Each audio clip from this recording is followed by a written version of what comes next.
पूर्वक प्रणाम करते. उपस्थित सर्व नातलग आणि जीवलग या सगळ्यांना देखील माझा शतशः प्रणाम.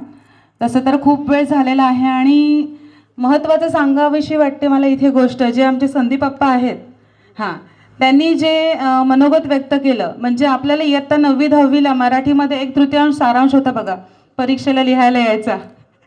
तर बंडाभाऊंच्या आयुष्याचा 1/3 सारांश 10 पैकी 10 मार्कांनी त्यांनी इथे सादर केला. त्यामुळे त्याबद्दल मी जास्त बोलणार नाही आहे. तर त्यांच्याबद्दल खरं तर ज्यावेळी मी या कलांतरी कुटुंबामध्ये प्रवेश केला त्याच्या अगोदरपासून ते परिचयाचे आहेत, कारण ते माझे भाऊ आहेत, त्यांचं आजोळ रावढळ आहे. तर पण तितकासा परिचय नव्हता निकटचा, जो नंतर इकडे आल्यानंतर झाला. आणि मग ते व्यक्तिमत्व कसं आहे हे जाणवायला लागलं आणि ते व्यक्तिमत्व मी थोडंसं कवितेमध्ये बांधण्याचा प्रयत्न केला, कारण की प्रसंग सांगायला गेलं तर खूप आहेत, खूपच आहेत, की बराच वेळ जाईल त्याच्यामध्ये. खरं तर आज वाढदिवस आहे एका नेतृत्वाचा, आज वाढदिवस आहे एका नेतृत्वाचा, वाढदिवस आहे मित्रांच्या काळजाचा. आज वाढदिवस आहे एका नेतृत्वाचा, वाढदिवस आहे मित्रांच्या काळजाचा, वाढदिवस आहे आपल्या माणसाचा आणि वाढदिवस आहे लाडक्या बंड्या भाऊजींचा. कारण ते केवळ माझे बंड्या भाऊजी नाहीत, तर जेव्हा माझा म्हणजे पहिला मुलगा झाला आर्य, बोलायला लागला, तेव्हा ते म्हणाले नाही, ह्यांनी पण मला बंड्या भाऊजीच म्हटलं पाहिजे आणि मग आरोहीने पण बंड्या भाऊजी, म्हणून आमच्या लाडक्या बंड्या भाऊजींचा. तर त्यांच्यावरती केलेली स्वरचित कविता मी आज खूप घाईघाईत केलेली आहे. खरं तर वेळ कमी पडतो सगळ्या गोष्टींसाठी, तरीही मी त्यांचं व्यक्तिमत्व शब्दात बांधण्याचा प्रयत्न केला आहे. त्यात चष्मा पण नाही आहे, जरा इकडे तिकडे शब्द होऊ शकतो, समजून घ्या प्लीज. नाही चालणार तो, नको नको, दिसतंय तसं.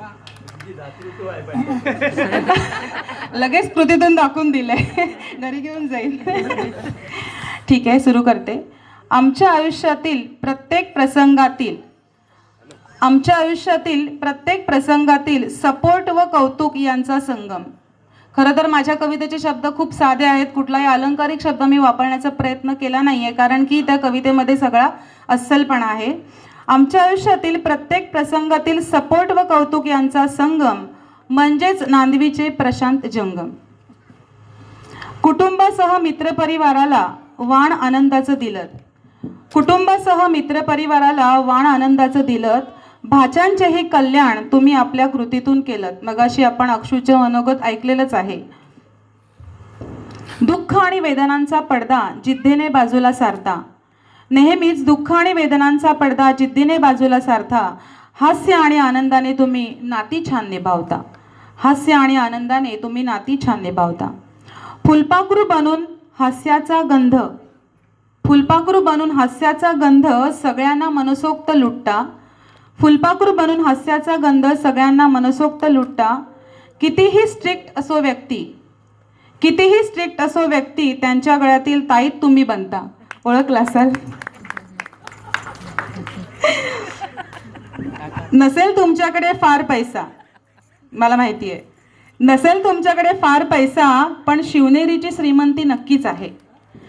नसेल तुमच्याकडे फार पैसा, पण शिवनेरीची श्रीमंती नक्कीच आहे. घरचं राहू दे थोडं बाजूला, पण इतरांसाठी पुरंदरची भव्यता नक्कीच आहे, पुरंदरची भव्यता नक्कीच आहे.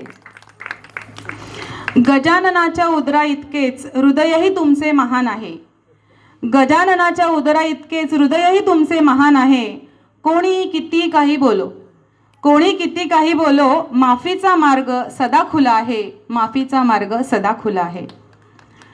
यमालाही ठेंगा दाखवून, म्हणजे तो प्रसंग मी थोडासा ह्याच्यात बांधलाय. यमालाही ठेंगा दाखवून तुम्ही मृत्यूवर केलीत मात, यमालाही ठेंगा दाखवून तुम्ही मृत्यूवर केलीत मात. कोरोनासारख्या कठीण काळात तुमच्या जबाबदाऱ्यांनीच दिली तुम्हाला साथ. प्रचंड जबाबदाऱ्या होत्या, एवढ्यात मी जाऊन चालणारच नाही, ह्या जबाबदाऱ्यांनीच त्यांना खरी साथ दिली आणि त्यांनी मृत्यूवर मात केली. यासारख्या किरकोळ संकटांसह आनंदाने तुम्ही जगता, म्हणूनच सर्वांसाठी तुम्ही एक ऊर्जास्थान ठरता. घरातल्या सगळ्यांचे करता करता तुमचे शरीर आणि मन थकत कसे नाही. ह्या 4 ओळी माझ्या आहोंकडून आहेत. त्यांच्यासाठी. घरातल्या सगळ्यांचे करता करता तुमचे शरीर आणि मन थकत कसे नाही. तुम्ही निसर्गाचं कोणतं रसायन आहात तेच आम्हाला कळत नाही. आमच्या कविताताईंचे सर्वस्व म्हणजे तुम्ही. आमच्या कविताताईंचे सर्वस्व तर रिद्धीचे आयडॉल आहात. मला दिसलीच नाहीये ती कुठे मगासपासून. आमच्या कविताताईंचे सर्वस्व तर रिद्धीचे आयडॉल आहात. ताईंच्या जगण्याचे कारण म्हणून तुम्ही कुटुंबाचे इंद्रधनु आहात. कुटुंबाचे इंद्रधनु आहात. होवोत तुम्ही शतायुषी, होवोत तुम्ही दीर्घायुषी. होवोत तुम्ही शतायुषी, होवोत तुम्ही दीर्घायुषी ही शिवशंभू चरणी इच्छा. आणि सुवर्ण महोत्सवी वाढदिवसाच्या तुम्हाला हार्दिक हार्दिक शुभेच्छा. तुम्हाला हार्दिक हार्दिक शुभेच्छा. जाता जाता एकच प्रसंग सांगेन की मला आत्तापर्यंत म्हणजे परमेश्वर कृपेनं आणि थोरा मोठ्यांच्या आशीर्वादानं यशाची फळं भरपूर चाखायला मिळाली. आणि या यशाच्या प्रत्येक क्षणाचे साक्षीदार आहेत म्हणजे बंड्याभाऊजी. कारण जिथे जिथे जायचं झालं तिथे तिथे प्रवासामध्ये फक्त फोन केला, बंड्याभाऊजी असं असं जायचंय, चल कधी फक्त सांग मला. गाडी तयार आणि माणूस पण तयार, तो पण उत्साहपूर्ण. म्हणजे एकच प्रसंग त्यातला मी सांगेन की माझ्या रायगड जिल्हा परिषद शाळा कशण्याचे विद्यार्थी, त्यांची राज्यस्तरावरती निवड झाली होती. पुणे येथे त्यांचं सादरीकरण होतं. आता खेडेगावातली मुलं, त्यांना फार फार प्रवास कुठपर्यंत माहिती, इंदापूर किंवा माणगाव, याच्या पलीकडे त्यांनी प्रवास केलेला नाही. तर या मुलांना जबाबदारीनं मला घेऊन जायचं होतं आणि मग गाडी तर करायचीच होती. त्या बाबतीत पालकांचं सहकार्य होतं, परंतु सोबत यायला कोण तयार नव्हतं. मग आपल्या हक्काच्या माणसाची गाडी सांगितली तयार, आणि मुलांना घेऊन म्हटल्यावरती मग काय ऑफिसकडून पण काय टेन्शन नव्हतं त्यांना. आणि पण त्या प्रवासामध्ये काय झालं, मुद्दाम सांगावं असं वाटते की छोटी छोटी मुलं होती ती. निजामपूरचे टर्न सुरू झाले आणि दोन मुलांना वॉमिटिंगचा खूप त्रास व्हायला लागला, गोळ्या वगैरे दिलेल्या असताना सुद्धा. आणि एक मुलगा तर एवढा अत्यवस्थ झाला, म्हणजे असं मी फोन करून सुद्धा सांगितलं तिकडे पुण्याला की असं असं झालेलं आहे मला असं. आणि जिथे त्या ताम्हिणी घाटातले टर्न तुम्हाला सगळ्यांना माहिती आहेत, पण त्या मुलांना जिथे त्रास होईल तिथे हे बिंदास गाडी थांबवत होते आणि तिथे त्या मुलांना म्हणजे वॉमिटिंग होत होतं. तर मग ते म्हटले काय घाबरू नकोस, आपण आधीच वाटलं तर कुठेतरी दवाखान्यात जाऊ, तू काय टेन्शन घेऊ नको. म्हणजे त्यावेळेस जो सपोर्ट त्यांनी केला ना, तो मी कधी विसरू शकत नाही. कारण माझ्या मुलांची जेवढी जबाबदारी माझ्यावर असेल त्यापेक्षा ही जी मी इतर मुलं घेऊन गेले होते शाळेतली, त्यांची जबाबदारी जास्त होती. आणि ते जबाबदारीचं ओझं बंडेभाऊजींमुळे कमी झालं होतं.